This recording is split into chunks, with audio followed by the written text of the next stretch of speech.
All right, so welcome back to Watch Trading Academy, and in today's segment, we're going to be taking a look at why are Richard Mille watches so expensive. Something that I get asked a lot is there a reason why this particular watch right here costs $500,000? I mean, I want you to think about this because this watch basically costs the same as a very nice and well-equipped brand new Lamborghini. Actually, it costs more than a lot of Ferraris and Lamborghinis out there. So you start to wonder, why is that the case? And what makes this watch so special?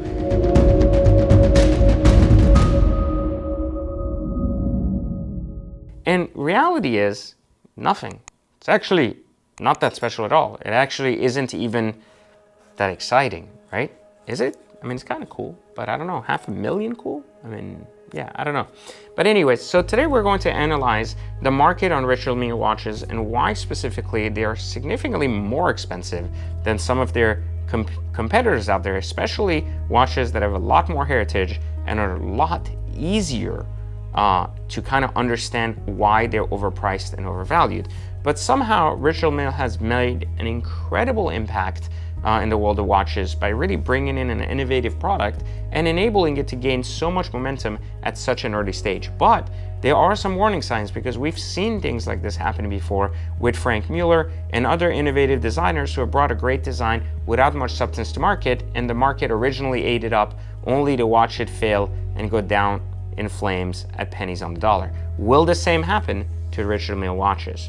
Let's get into it. Now, in this particular segment, just remember that if you're not a watch investor, don't understand why watches are investment, or are still struggling to understand how to actually make money in the luxury watch market, you need to click the link in the bio so you can actually join us and learn this trade. All you need is $1,000 to start, access to a post office and a computer, and you could be on your way starting your career or new hobby, trading luxury watches and of course investing in them.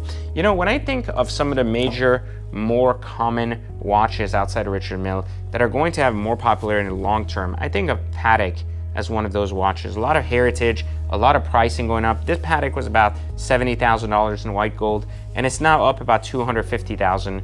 One of my favorite ever, the 5980 here in rose gold, also a PATEK, not a Richard Mille. This particular watch was 100,000 new roughly and is now trading for about 350,000. And it's pretty interesting because the same can be said about AP, a very well-known brand that also this watch was about 90,000 new and is currently trading about 400,000. So that's about 4 times the cost basis, right?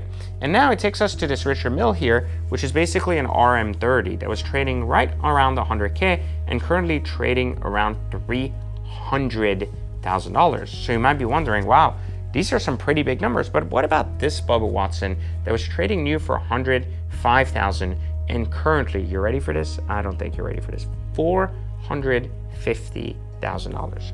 So one of the things you might hear right away is $400,000, and it might sound pretty crazy, right? And reality is, it probably is, but it really comes down to 2 core concepts when it comes to RM watches that's very different from the PATEK watches. So the first concept it comes down to is the fact that it's very innovative and different, and people like different because you have to understand that in the world of money, nobody wants the same Lamborghini everybody else has, and nobody wants the same Ferrari everybody else has. Everybody wants to have something unique and different, and Richard Mille does a really good job at providing incredibly beautiful watches that are somewhat unique and exciting in designs and colors like we've never seen from the industry. I mean, just take a look at this. This is one of the most sought after PATEKs. This is a Richard Mille. Look at how different they look. One is very playful, the other one is very serious, and I think the entire watch industry hasn't gone very far and gotten very innovative with their designs. The majority of them still stick to the very same principle, changing a dial color or slightly enhancing a case and keeping this idea of heritage and brand, right? But Richard Mille goes out of the way and goes, hey, we're just gonna make these rectangular watches and we're just gonna make them full of colors and exciting movements and so on and so forth, and people are going to buy it. And They are. And they're doing a really good job of basically branding with celebrities and individuals of high net worth who are experts or amazing in their field, like the best runners, the best tennis players, the best singers, and the best rappers, and so on and so forth, and giving them an opportunity to have very exclusive, hard to get versions of their watches. This again, of course, propels other people from hearing about it, learning about it, and as the rise of new individuals come into the market making money, their reference points are not 30-year-old Pateks, they're rather brand new RMs that their favorite rapper, race car driver, and so on and so forth has been wearing. Now, it's been a while since a brand like AP has teamed up with an F1 race car driver, something they used to do a lot, and it currently have kind of slowed down, but RM has taken the lead on that, for example, with McLaren teaming up with some of their key watches and providing really exclusive and incredible watches to those customers, because they know that someone can afford a $2 million car can easily afford a $500,000 watch. And so, they've just done a really brilliant job at marketing. And I think this is where there is so much power to kind of the game. They've used marketing to realign themselves and basically try to establish themselves in the same line as Patek and AP without having 20, 30, 40, 50 years of consistent track record in investment watches. But here's the biggest comparison people make. They go, well, what about Franck Mueller? Franck Mueller came out of nowhere, was a very popular watch. It kind of went up in design and it kind of crashed over time. What makes specifically RM different? And I think one of the things we have to understand about where RM plays a significantly different role than a Franck Mueller, a Panerai, or Hublot, and rather associates itself with Patek, Rolex, and AP rather than some of these cheaper brands, is the simple notion of how watches are sold. Remember that in the watch industry, it's not so much at all about just how much a watch costs, but rather how can someone acquire it. This is where you kind of team watches up together. If you Google, for example, the majority of Hublot watches, you could find a ton of them used on gray market sites all over the internet. You can do that because Hublot's manufacturing process basically produces as many watches as possible and then relies on brokers and other people to basically distribute this as many out there as possible and don't really limit that distribution to just their boutique partners. This type of gray market middle activity creates significantly lower costs on the watch basis itself, creating brokers and other individuals to buy these watches at 40 to 60% off immediately in pallets.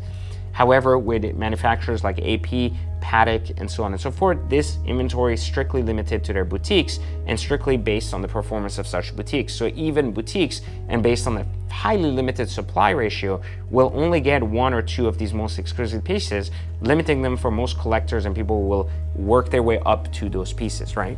And so the scarcity of being able to get the inventory is what makes those watches significantly rare, and it's very easy to see. You could actually simply do a search for Franck Mueller watches on a platform like Chrono24 and see how many listings come up. Now you can do a search for Richard Mille watches and you'll see how many less come up, and same with Patek and AP. And again, we're not talking about all APs, etc. It's very easy to buy an AP these days, but it's very hard to get the right AP at the boutique. And so one of the key things to watch investing is not to just buy anything, but it's to buy the right watch. And the right watch can bring a very healthy premium. Even if you're a collector that decided to wear that watch for 2 to 3 years, you could still sell it at a premium 3 years later. And so I would argue that the reason why RM watches are so popular and sustainably safer than a Franck Mueller or some of these previous watches is primarily because, one, their distribution center is no different than AP and Patek, limiting very, very limited supplies of high-end watches that end up in their boutiques and not on gray market sites. That helps significantly this burden of expecting heavy discounts on the product. And then in addition to that, the popularity, the leverage, and the marketing is helping more and more people want something different and ultimately associate that brand with other competitors like Patek and AP rather than Franck Mueller, Hublot, and Panerai. Now, most people in the industry would argue that Richard Mille watches are not necessarily impressive from a horology standpoint or ahead of their time, but rather in design, they are significantly ahead because of their clever and innovation towards the watch market, targeting a much younger audience. This is something very important to understand because we have watched this become a shifting and very interesting dynamic in the car business as well. If you pay attention to Ferrari, they've done a terrible job at basically gaining a younger audience for their product. Now, if you look at Lamborghini, they've done an incredible job at understanding that wealth starts at a much younger level than it did 10, 15 years ago. And they've created cars that not only appeal to that audience, but makes it very easy for them to get started in this game of exotic car ownership with innovative and insane designs at affordable prices, and still provide the product, which makes it easy for people to transition from middle class to wealth and be able to showcase their Lamborghini doing it. Another brand that's done tremendously well in this is, of course, Rolls-Royce. 10 years ago, realizing that their demographic was no longer going to be 70 and 80, and it was going to be 40. And they brought new, innovative, exciting products in design mainly, not really in technology, that have appealed to that 40-year-old genre, that has agreed that Rolls-Royce is now a contender in the luxury segment and no longer have to just look at Range Rover, Mercedes, or Bentley as that segment. And I think more and more manufacturers are realizing that in America, you no longer need to have worked 20, 30, 40 years to have become wealthy. Many times you could have had a business and in 5 to 10 years have made enough wealth to at least engage in the purchase of an exotic car or high-end timepiece. And I think that conventional watchmakers like Rolex, AP, and Patek are going to slowly start transitioning there too. I mean, look at this AP, look at how exciting this looks with the skeleton design. Now take a look at this newer line of Patek, again with cooler colors and much trendier designs. Now, one of the things that appeals though to people is that when you look at these RMs, look at how intricate these movements look. Even if they're not, they're just incredibly intricate, incredibly exciting, and provide for yet new colors and exciting things to put on your wrist to make a statement. Things that Patek may have, that the statement is the watch itself, but RM needs to get on the basis that the design itself is what attracts attention. So I think that as a manufacturer, I think RM is on the right track and they're doing the right thing, and I don't think it's going to be a situation similar to Franck Mueller, even though I do believe that some of their watches are inflated or it might be hard to find a customer at certain ranges. I don't think it's a death trap for RM. So that's my take. If you want to learn more, of course, like, subscribe, turn on notifications, and if you want to learn how to become a watch investor and start with as little as $1,000, click the link in the description and I'll see you inside my watch trading academy. Catch you next time.